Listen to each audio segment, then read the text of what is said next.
হামলা করে বাড়িঘর ধ্বংসের পর গাজাবাসীদের এবার দেশ ছাড়া করার পরিকল্পনা ইসরায়েলের। বাঁচতে হলে হয় দেশ ছাড়তে হবে, নইলে আলিঙ্গন করতে হবে মৃত্যুকে।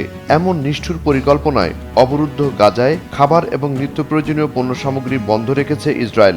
ইতোমধ্যে অর্ধাহারে অনাহারে মারা গেছে বহু ফিলিস্তিনি শিশু ও বয়স্ক নারী পুরুষ। আন্তর্জাতিক চাপ এবং মানবতাকে অগ্রাহ্য করে গাজায় একের পর এক নিষ্ঠুরতা চালিয়ে যাচ্ছে ইসরায়েল। এখন নতুন নিষ্ঠুরতা, কৃত্রিমভাবে খাবার সংকটের মাধ্যমে দুর্ভিক্ষ সৃষ্টি আর ক্ষমতা হারানোর ভয়ে ইসরায়েলের এমন নিষ্ঠুরতার সমর্থন দিয়ে যাচ্ছে আশেপাশের আরব দেশগুলো। ফলে গাজায় বসবাসকারী 20 লাখের বেশি মানুষ পড়েছে দুর্ভিক্ষের কবলে। তবে প্রতিবেশী দেশগুলোর জনগণ কোনোভাবেই মেনে নিতে পারছেন না মুসলমানদের এমন করুণ পরিণতি।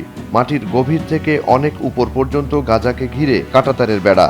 বেড়ার এপাশে মিশরীয় মুসলমানরা এ বিষয়ে অনেকটা অসহায়। তাই নতুন এক উপায়ে বোতলে খাবার ভরে ভূমধ্য সাগরে ভাসিয়ে দিতে দেখা যায় মিশরীয় জনগণকে। আর সেই খাবার ভাসতে ভাসতে পৌঁছে যায় গাজার উপকূলে। সামাজিক মাধ্যমে ছড়িয়ে পড়া ভিডিওতে দেখা যায় মিশর থেকে পাঠানো খাবারে ভরা বোতলগুলো গাজার উপকূলে এসে পৌঁছেছে।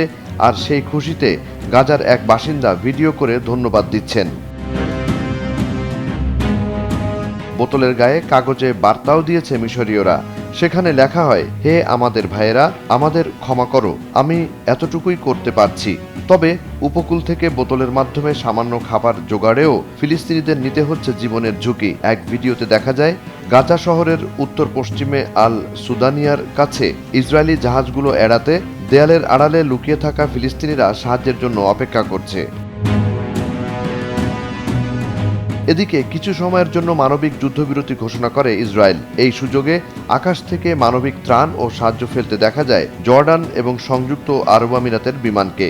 অন্যদিকে মিশরের রাফা সীমান্ত দিয়ে গাজায় পাঠানো হয় ত্রাণবাহী ট্রাক, যা প্রবেশের সাথে সাথে মৌমাছির মতো ভিড় লেগে যায় ক্ষুধার্ত ফিলিস্তিনিদের। গাজায় ইসরায়েলের বর্বরতা এবং দুর্ভিক্ষ অবসানের দাবিতে বিক্ষোভ হচ্ছে বিশ্বের বিভিন্ন দেশে।